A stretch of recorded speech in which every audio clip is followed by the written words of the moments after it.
where you see the passing of time. The crowds in St. Peter's Square are praying like mad for the Pope's life. Where moments refuse to die. This is a momentous hour in world history. This is the invasion of Hitler's Europe. And where victory lives on. Plenty of girls are being kissed by plenty of boys they don't know, and they do not care. You can love it, hate it, embrace it, or turn away. Lenin was shot to death late last night outside his apartment building. But it is a past we all share. Come on out here and give me a salute. Big Navy salute. This is where yesterday has a home, where we wonder what it was like back then. Go forward, knights, in safety. And not too long ago. His spirit must live on. It's where history has its place and where the past comes alive. The History Channel. In the early morning sunlight of December the 6th, 1917, at the height of the First World War, two ships steamed silently toward each other through the harbor of Halifax, Nova Scotia. Mont Blanc, carrying vital munitions for the French, and a neutral relief vessel, Emo.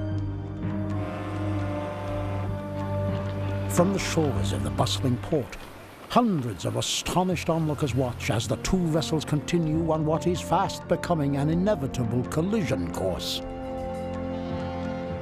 What is she doing? Elle continue d'arriver.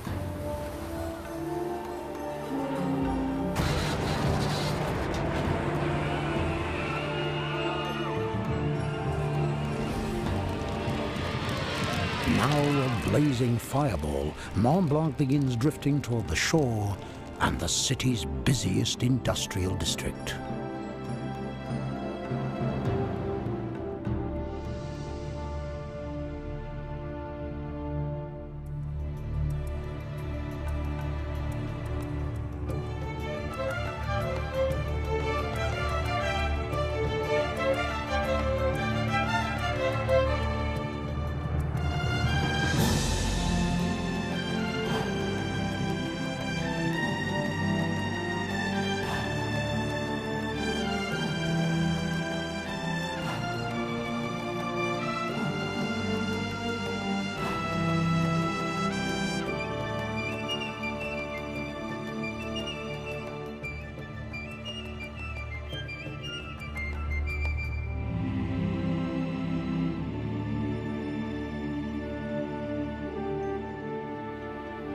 The Halifax explosion.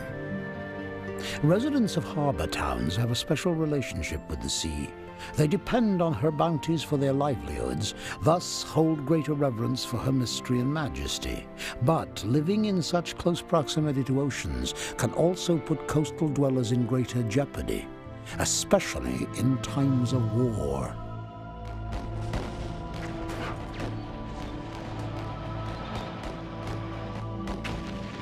By December of 1917, the First World War had raged on for nearly 4 interminable years. Casualties topped the 20 million mark, and on the continents of Europe and North America, a jaded acceptance was slowly sinking in. War had become the norm. For maritime ports like Halifax, Nova Scotia, that was perhaps as much a blessing as a curse. Halifax was founded as a fortress city, and ever since its beginnings, its fortunes rose in time of war and fell in time of peace. Before 1914, work was short, a lot of unemployed. Then the war started, and suddenly the place was booming. Halifax, and across the channel her much smaller sister city, Dartmouth, had been blessed with an outstanding 18-mile natural harbour that could keep an entire fleet safe from the fearsome weather conditions of the adjacent North Atlantic and from marauding enemy submarines. Halifax is far and away the most important port on this side of the North Atlantic for a number of reasons. First of all, Canada is deeply involved in the war, and we're shipping supplies, including horses and men, overseas. Secondly, it's where we're receiving most of the convalescent soldiers who live to come back from the war. Third and most important is that all neutral ships must come through Halifax. So Halifax Harbor is not only a supply point, a reception point, but an inspection point. So it's a very, very busy harbor. Despite the abundance of black armbands and widow's weeds, patriotism was riding high. The city was alive with activity, filled to overflowing with soldiers, sailors, and civilians attracted by the ready employment. The excitement consumed everyone, especially young boys enamored with the romance of the sea, like 13-year-old James Patterson, whose teacher had to reprimand him more than once to keep his mind on his studies, not the activities in the harbor. We were interested in marine life, there's no question about it, because, well, it was up and down all the time in the harbor, and of course we saw a lot of it. Once the convoys were going up and assembling up in the basin, then of course that was quite an occasion when one of these convoys would leave the harbor, and it was quite an occasion to watch them. There were 4 of us in the family, 4 children, my brother Gordon, then Catherine, and then Alan, the youngest. My father was mechanical superintendent at the Acadia Sugar Refinery. James Patterson's father, like many of the middle-class working population, chose to live in the Richmond district near their places of work. A settlement of cozy wooden houses set on gracefully sloping streets, it was the industrial hub of the city. Richmond was a community in itself. It had its own churches, its own schools. Many of the men worked at the sugar refinery or at the docks, of course, but the big employer was the railway. In Richmond, as in the rest of Halifax, December 5th, 1917 dawned as just another day in a busy wartime harbor. Within the confines of Bedford Basin, one of the massive convoys that had so impressed 13-year-old James Patterson was preparing for the dangerous passage across the North Atlantic. Several nights earlier, a French steamer, the Mont Blanc, had slipped quietly out of Gravesend Bay, New York, en route to Halifax. At 4 in the afternoon of December 5th, her lookout sighted the coast of Nova Scotia. They must have been relieved to have arrived safely, for Mont Blanc was loaded down with a dangerous cargo of munitions to be delivered to the desperately needy French military. The Mont Blanc was sent to Canada by the British because it was too slow for an American convoy. In those days, there were fast convoys and slow convoys. And the Mont Blanc, to put it mildly, went about as fast as a jogger, about 7.5 knots. It was terribly slow. In fact, there was some doubt that it would even get in a slow convoy. And the cargo was preposterous. I mean, it was a floating bomb. Deep inside the hold of the former passenger steamer lay 2,300 tons of wet and dry picric acid, 200 tons of TNT, 10 tons of gun cotton, and 35 tons of benzol. On her deck, a 90 and a 95mm gun were mounted fore and aft, with over 300 live rounds placed next to them in case of attack by dreaded German U-boats. It came up carrying that cargo right up the coast with no protection, except its own 2 guns, which would have been farcical. It also carried 6 extra crew, gunners, to man the guns. So on top of that, it had extra crew. I mean, it was just a preposterous ship to be anywhere. Mont Blanc's captain, 39-year-old Aimé Le Médec, hadn't mastered this plodding vessel before and had never piloted such a volatile cargo of munitions. Very much aware of the powder keg beneath him, Le Médec was taking all possible precautions to prevent an explosion. In fact, no member of the 39-man crew was even permitted to carry a box of matches in his pocket. At the entrance to the harbour channel, Mont Blanc took on board Francis Mackey, a local pilot who would guide them through the busy harbour. Yet Mont Blanc had arrived at Halifax about an hour too late. The anti-submarine nets had been closed for the night. No vessels could enter or leave until 7:30 the next morning. With pilot Mackey on board, Le Medec and his men dropped anchor just off McNabb's Island to wait for clearance to enter in the morning. On the other side of the submarine nets, at the very same time that evening, another vessel was being trapped inside the harbor. Emo was a former Norwegian whaler en route to New York to pick up relief supplies for Belgium. As a neutral vessel, she was forced to check in at Halifax for clearance after crossing the Atlantic, as well as to refuel. Neutrals were not allowed ashore because of the danger of having spies among them. The Emo should have left the previous day, but the ship, the little coaling vessel, which was to bring coal for her voyage to New York, was late in arriving. So there they were, stuck on board ship. They must have been extremely impatient to leave. As darkness descended on the maritime city, sailors, soldiers, and civilian families obediently pulled down their blackout curtains and retired for the night.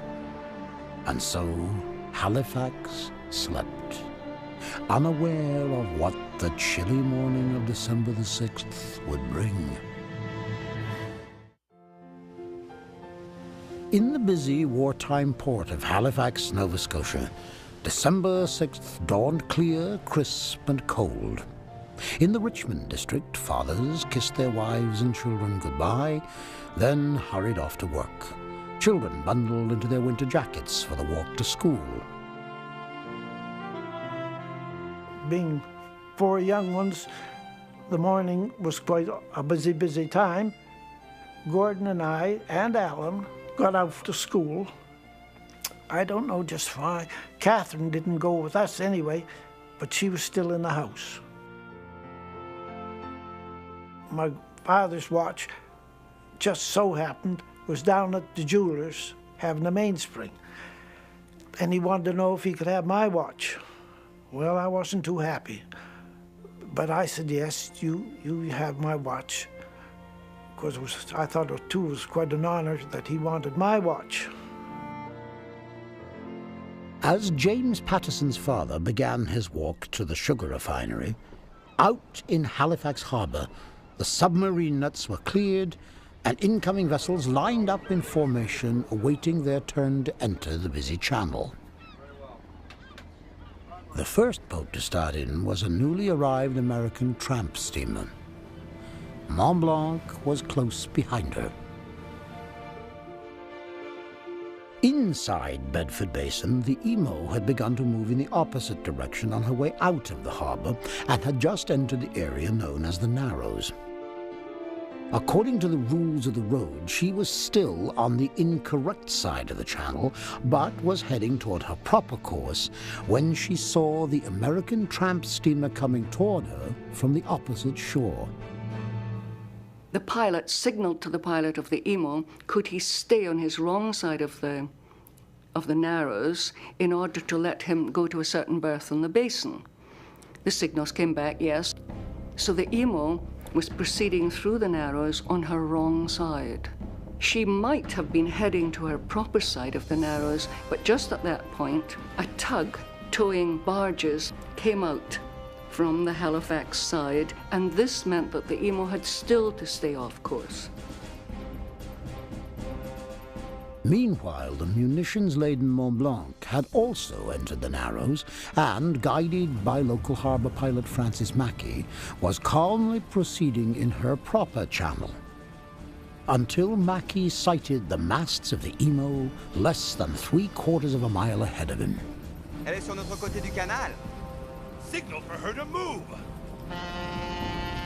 Mackey gave one whistle blast, meaning this ship is in its proper channel, maneuver away. He was astonished when Emo returned with 2 blasts, meaning she was moving still closer to the Dartmouth shore. There is some conflict here as to whether the whistle signals that were traded between the Emo and the Mont Blanc, the ones sounded by the Emo could have been sounded for the tug and barge, and mistakenly heard and answered by the Mont Blanc. So that's always been a question. On board Mont Blanc, pilot Francis Mackey and Captain Aim Le Medec were aghast as they watched Emo moving steadily toward them.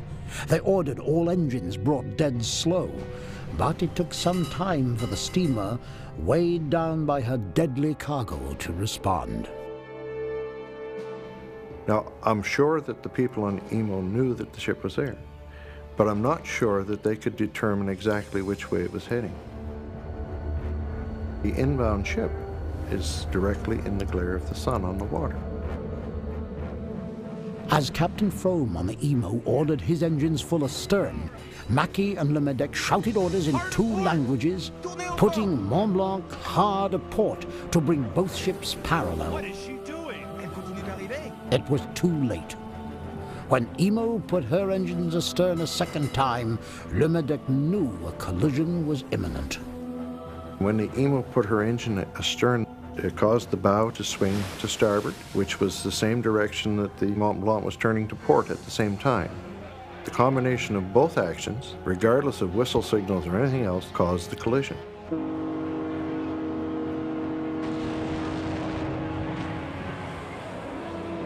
The bow of the Emo hit the Mont Blanc directly in the hole of her number 2 compartment. Sparks ignited instantly, and a fire began to rage. The ships backed away from each other. Emo's captain, unaware of Mont Blanc's cargo, chose to head slowly back toward the Bedford Basin to assess her damage. Aboard Mont Blanc, Captain Le Medec expected his vessel to explode at any minute. Abandonnez le bateau! Tout le monde abandonne le bateau! Le Medec and his crew took to their lifeboats. They rowed like men possessed, shouting warnings to anyone within earshot. C'est une bombe flottante! Elle va exploser! Those warnings went largely unheeded. Well, it's classic Canadian story, of course. To quote a British sailor, he said, "I could hear the Frenchies shouting, but I didn't speak French." Nobody here spoke French. So they were always blamed for not warning anybody, but they only spoke French. They didn't speak English. What happens when the ship starts drifting, nobody in the harbor knows that it's carrying munitions. The ship was fast becoming an inferno, drifting slowly toward the Halifax shore. Black gasoline smoke was beginning to billow from amidst the fiery red flames, shells exploding, flashing through the smoke as the blaze consumed the live ammunition on deck. We have lots of testimony that this ship was a fascinating sight, and the shells started exploding, and the barrels of gasoline started exploding. It was a fireworks display in the harbor, so everybody gathered to watch. On shore, in the Richmond district, residents with views of the harbor had front row seats for the drama fast unfolding in their front yards. Eric Davidson, then only a toddler, still retains memories of that morning. I was playing with a little train on the windowsill, like, and looking out the window at the same time, and these flames shooting up from this ship. A lot of people, when they saw this fire, they started heading for it so they could get a better view. Barbara Orr was one of the people in our church, and she was on her way like a lot of people were. 14-year-old Barbara Orr and her family had recently moved to a beautiful new home with a picture window looking right out on Halifax Harbor. Since Barbara and her 6 younger brothers and sisters were home that day, quarantined because of chickenpox, they had an enviable view of the disaster. They watched the fire break out, and the children's excited exclamations and cries brought their mother and the younger children. And Barbara and Ian wanted to go out and run down the hill to get a better view. Mrs. Orr could see everybody gathering along the waterfront. She saw sailors, she saw all sorts of people, and saw no danger. So she said, all right. The fiery Mont Blanc was drifting ever closer to Pier 6, toward the very heart of the bustling Richmond waterfront. Other ships in the harbour noticed the flames and courageously came to assist. Captain Horatio Brannan of the Stella Maris, the same tug that had contributed to the Emo's fatal detour, dropped the scows he was towing and attempted to pull the burning ship away from the shore. Crew members from 2 other ships joined the valiant effort to put out the fire. Someone on shore alerted the city fire department. Soon the bells of Halifax's sparkling new motor-powered fire engine, lovingly christened the Patricia, could be heard ringing through the streets of the North End. Alan and Gordon and I, we started for school, and we knew there was something radically wrong because Halifax's first motor fire engine passed us. And we were quite taken. We said something really must be going on. So we started to cross the street so we could look out into the harbour. Most of the hundreds who gathered at the waterfront saw the burning ship as an exciting spectacle, not a danger. Down at the railway terminal, however, a sailor managed to warn 2 dispatchers, "There's a steamer coming into the wharf on fire. There's likely to be an explosion." The first train dispatcher dropped his work and hurried home. His partner, young Vince Coleman, husband, father, and dedicated wireless operator, decided he ought to stay and tap out one last message. Munition ship on fire in the harbour, making for Pier 6. Goodbye.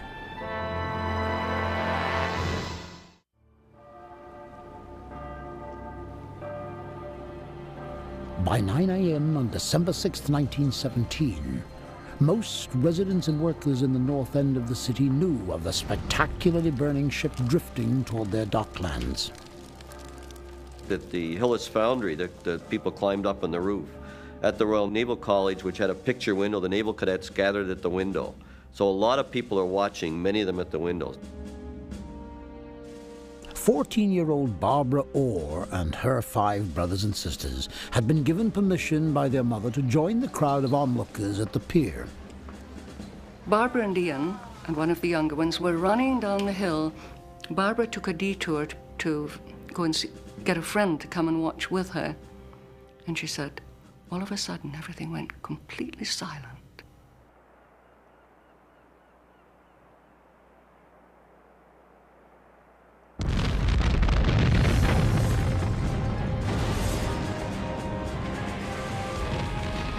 Seconds before 9:05 a.m., the Mont Blanc blew up with a force that completely shattered her 3,000 tons of steel.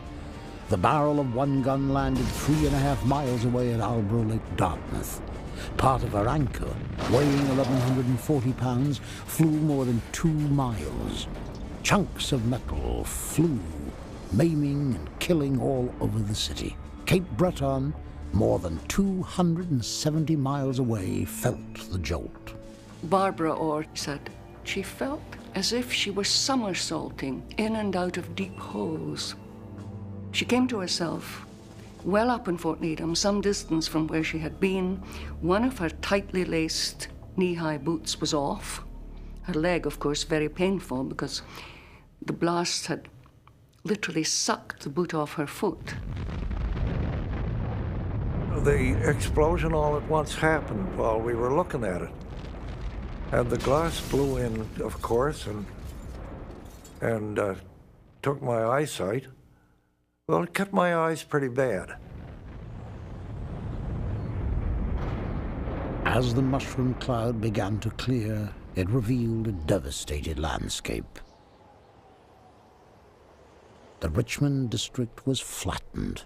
Entire buildings like the enormous Acadia sugar refinery, the Hillis Foundry, the railway depot, and the Richmond School were reduced to rubble in seconds. When I came conscious, I was laying face down on the street.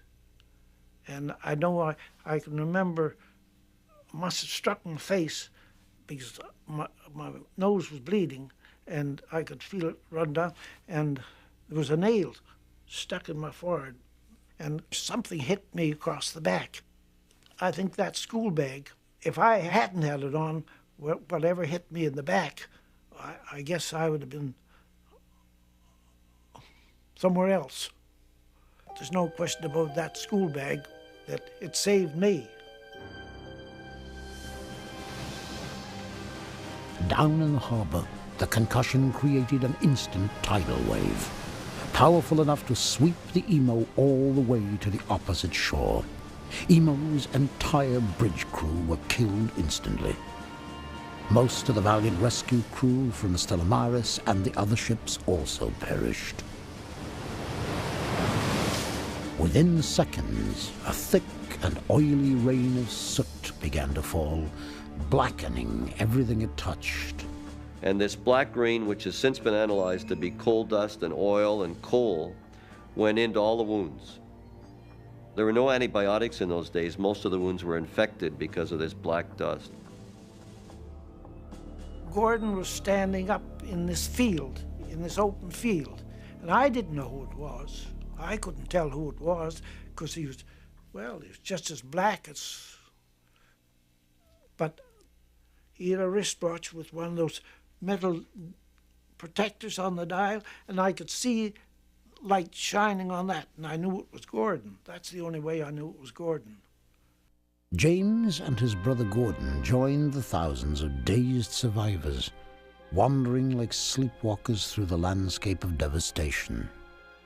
Then, 8 years old, Edith Hartnett was among the others lost in the smoldering wreckage. I saw this man, and he had his hands up, and he said, "Oh my God, where am I?" I guess his eyes, his whole face was blackened in blood, and he was falling in the rubble, you know. My mother could see people running on the streets, wringing their hands, and, you know, there was desperate sights, and some people were laying on the street and not moving.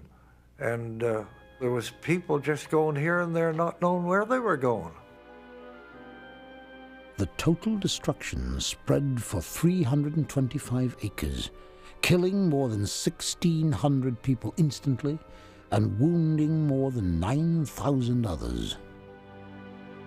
So we have the people killed by the explosion, the people washed overboard who died, the people bleed to death, the people trapped in the wreckage who burned to death, and the people so seriously injured they die because of infection.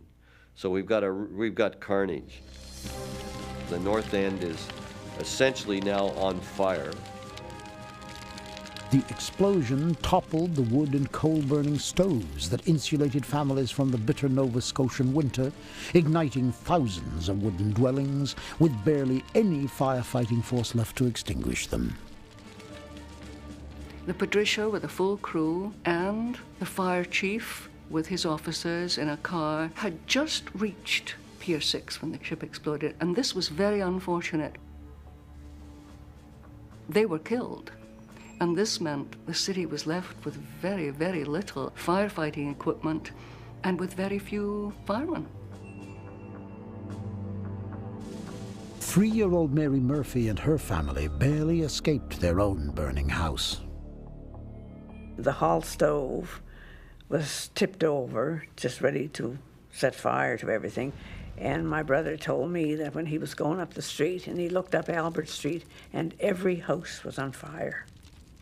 So we were lucky that way that we got away from that. Barbara Orr looked down towards where her own house was, but there was nothing but smoke and flames, and she knew there was no use going down there. She eventually got to her aunt's house, where her cousin Bill lived. She was met by my mother, who didn't recognize her, and she had to tell us who she was because of this black substance. Then her aunt said to her, "Where are the others?" And Barbara said, "They're all gone."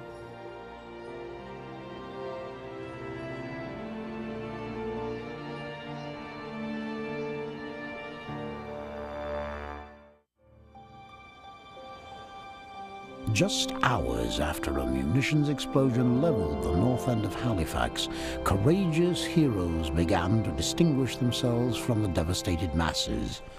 Soldiers and sailors, mothers and grandmothers, even little children banded together to pull their loved ones and neighbors from the wreckage. Now, Halifax links to Boston by train. The Boston Express had just passed the last station. It was coming in. It was rocked by the explosion. The passengers got off the train, took axes off the train, started rescuing people, took down the Pullman sheets, drained water from the boiler, and started bandaging people as best they could. Just hours after the initial blast, in the relatively unscathed south end of the city, some forward-thinking officials were already formulating a brilliant plan for an organized response. The deputy mayor is a guy called Colwell.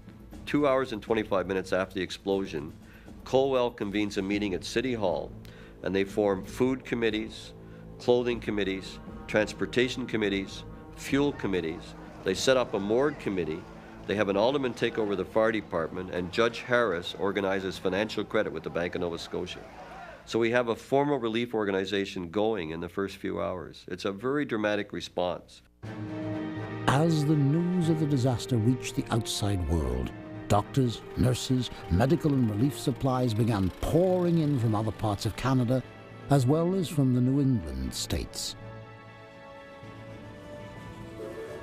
But many would-be rescuers traveling by train were thwarted in their attempt to help the dying and wounded, as the already crippled Halifax was hit with a different kind of disaster. A record-breaking blizzard. And it come a big snowstorm, a big blizzard. It was an awful snowstorm. But the men come and they put some plywood to our windows, you know. It was awful cold, and, you know, it was terrible. They were lining up for relief, food, for clothing. It was freezingly cold. It added very greatly to the misery, and it made it extremely difficult to continue with the rescue work. They were having to dig through snow as well as everything else. It was terrible. We have to keep warm. Try to keep warm and get some food. And they used to give us little cookies, you know, they were shaped like a maple leaf, and with maple in them. That was a dessert. I never want to see those cookies anymore. We got lots of those. Despite the snow, the cold, and the enormity of the disaster, heroic rescue efforts continued unabated. Volunteers piled the dead like cordwood and brought the wounded to the overfilled hospitals. A full 26 hours after the blast, a relief party of soldiers heard a muffled cry from under the rubble of a leveled apartment building. They found a 23-month-old girl trapped beneath an overturned ash can. Annie Ligon's mother and brother had been killed in the explosion. The newspapers called her the miracle baby. I suppose when the bang went, I was blown into the ash pan. I was buried. That's how I kept warm, I guess, too, because it was snow the next day. And they always called me Ash Pan Annie for that. During the weeks following the explosion, news of World War I took the back pages as Halifax immersed itself in recovering from the greatest man-made explosion before Hiroshima.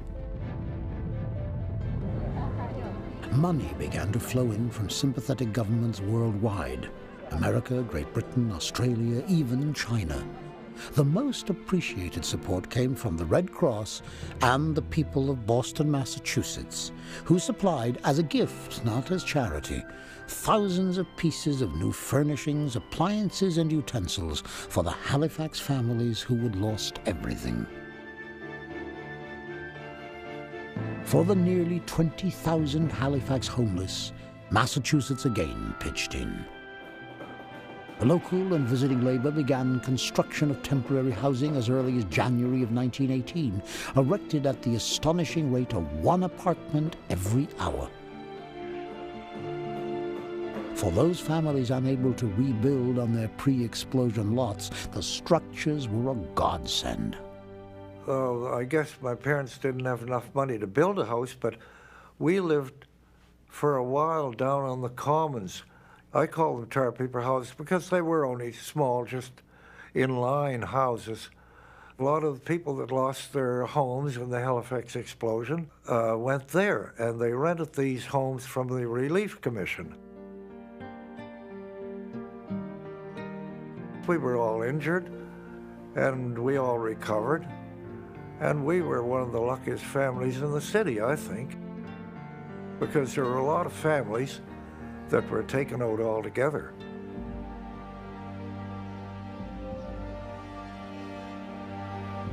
Although the initial crisis had passed, for months to come the city would be consumed with the most tragic aspect of its recovery: the search for missing loved ones and the identification of the dead.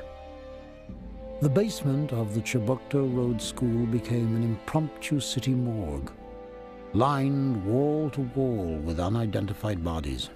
Bodies which were considered identifiable were embalmed to help preserve them. So many people have been taken to hospital that families might need time before they could identify one of their relatives. Enormous care was taken by the mortuary committee. Their reports make very interesting and touching reading. Number 1074, female about 20 years, dark brown hair, fair complexion, one narrow plain gold wedding ring, one gilt brooch. Headless, age uncertain, keyring with 4 large keys, penknife, crucifix and Roman Catholic. Number 75, schoolboy about 8 years, 2 pencils, 1 eraser with markings, 1 clear marble. When the explosion happened, my father was injured very, very badly. And he was unrecognizable because there was a lot of black liquid, and his clothes were blown off, most of them, and no means of identification. And he was moved from place to place so that my mother didn't find him for 2 weeks. She just went from place to place, and these morgues were set up at different places, different schools and different public buildings where their bodies were laid out for identification. And she was forced to go through all that. Bill Orr's mother finally discovered her husband recovering on an American hospital ship anchored in the basin. But others' long searches proved much more heartbreaking. It took so long for them to get these people to find out. Some of them had no identification on them to tell who they were. Catherine lost her life. She was in the house, and the house, there was nothing left but ashes.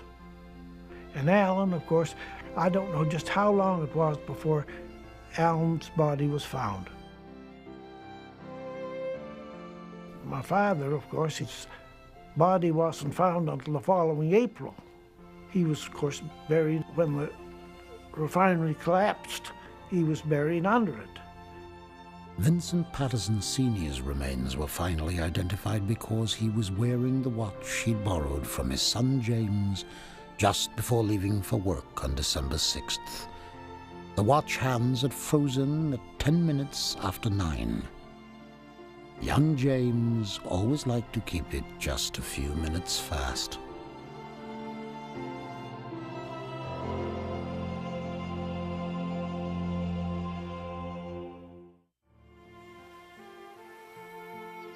On December 17th, 2 weeks after the explosion, Halifax wept at the first burial of the explosion's unidentified dead. 3,000 mourners attended the service. When a disaster like that takes place, it's bound to leave some marks. Could make you bitter. Could make you bitter. It was a turning point, no question about it. You often wonder, what would have been like had it not happened. But that's life, As the immediate crisis began to abate, the city's focus turned to responsibility. How could this unprecedented disaster have happened? The newspapers cried out for blood. Citizens murmured rumors of sabotage and negligence. The official inquiry began on December 12, 1917, just 6 days after the explosion. With the captain, pilot, and bridge crew of the Emo dead, it became clear early in the proceedings that the surviving French crew of the Mont Blanc would become the designated scapegoats. First of all, we're at war. You have to realize this is a war and people do dumb things. And the Americans loaded this ship in a way that's totally incompetent and inadequate. So, I mean, that first of all, the Americans are at fault. Secondly, the British told them to load it. They're responsible for it. Third, the French were doing it all the time. So this is a disaster brought to Canada by the Americans, the British, and the French. The problem was that the lawyer for the inquiry didn't want to blame the Americans, the French, or the British. So the inquiry was really a farce from the beginning, in my view. I don't think there was any real intent to find out the real problem. On February 4th, 1918, Justice Arthur Drysdale came back with his verdict. The Mont Blanc was solely responsible for the collision, and Captain Lemedec, Pilot Mackey, as well as the Halifax harbourmaster, were all charged with manslaughter, arrested, then released on bail. There was an appeal to the Supreme Court of Canada, at which there were 5 judges. 2 blamed the Mont Blanc, 2 blamed the Emo, and the 5th said both ships were at fault. Now, at that time, Canada was a dominion, so the highest court was the Privy Council in London. At that appeal, both ships were blamed. No one in Halifax took much comfort in the results of the various hearings. Over the years, the rumors persisted. Could there have been German spies aboard the Emo who engineered a collision? In July of 1918, the Llandovery Castle was destroyed just outside Halifax Harbour by a U-boat torpedo, the work of German spies stationed in Halifax. Speculation continues to this day. I've met people who've said, but of course it was sabotage. Of course there were spies. Of course it was the Germans. Many people believed that always. The ship that caused the destruction is still very much a part of present-day Halifax. Pieces of the Mont Blanc have been preserved in the places they fell that chilly December morning.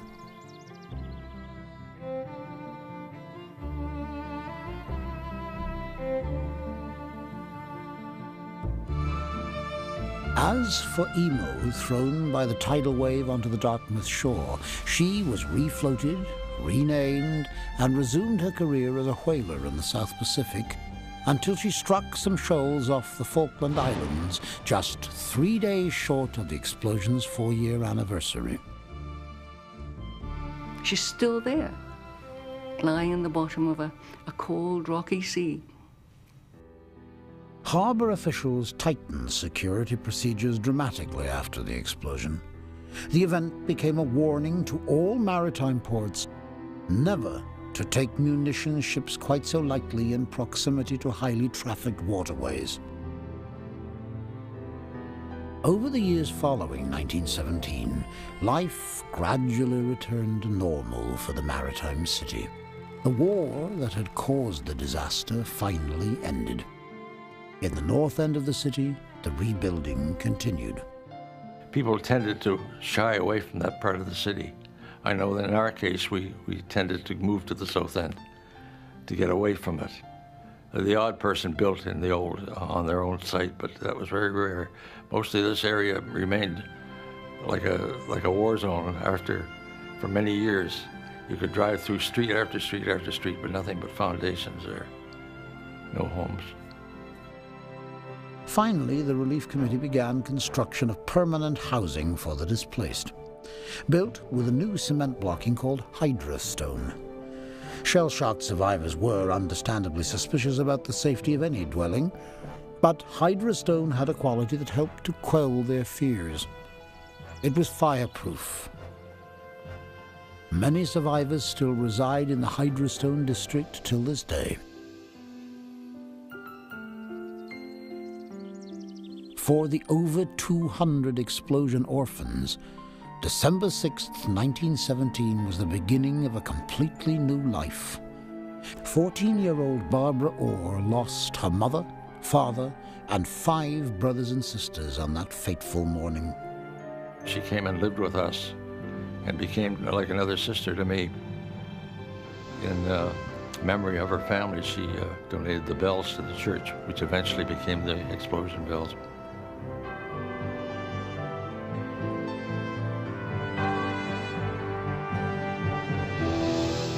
The legacy of the explosion lingers in present-day Halifax. In hidden corners of the city, survivors have placed memorials to their lost loved ones, and their minds frequently drift back to that bleak December morning 80 years ago. I remember it like it was yesterday. I can remember everything that happened. 7 people in one family is a lot to lose. We always missed them. Wish they had lived. We never went back to Halifax. Of course, we had nothing in Halifax. Everything we owned in Halifax was gone, completely gone. If it did come up, somebody would speak about it. Mom would go into one of these depressed spells. So it wasn't talked about. It wasn't that we had forgotten it by any means. The thing that always struck me was today when tragedies happen, the counselors are all right on call that very day, but there were no counselors in those days. They just seemed to, with inner strength of some kind, that they survived. And it's hard to realize that all this part of the city was just flattened in a few minutes. When you think it was well built up houses and streets, and all of a sudden nothing.